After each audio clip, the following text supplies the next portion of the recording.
నాకు చాలా చిరాకండి ప్లీజ్ జెన్యున్గా. నాకు అది I really don't understand why. నాకు రామ్ గోపాల్ వర్మ గారు చెడగొట్టేశారు నన్ను ఈ పాయింట్లో.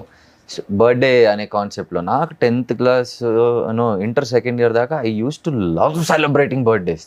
అనుకోకుండా ఆయనది ఒకటి ఇంటర్వ్యూ చూశాను నేను.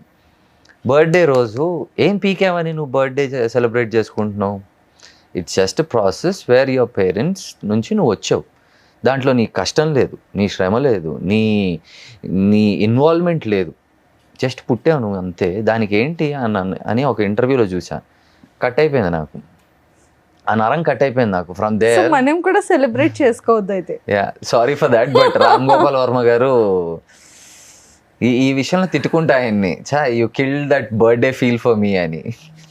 అప్పటి నుండి చేసుకోవడం మానేశారా? యా మానేశాను. ఎన్ని ఇయర్స్ అవుతుంది ఇప్పుడు అదెందుకులేండి. అంటే జస్ట్ తెలుసుకుంటా. From my inter till now నాకు it doesn't excite me. Birthdays అంటే నాకు అసలు ఎక్సైట్మెంట్ రాదు. నా చుట్టుపక్కల వాళ్ళకి ఎక్సైట్మెంట్ వస్తే నాకు అర్థం కాదు, నా బర్త్డేకి వీళ్ళు ఎక్సైట్మెంట్ ఏంటి. మా మమ్మీ డాడీ ఎక్సైట్ అయ్యారు, ఐ కెన్ అండర్స్టాండ్.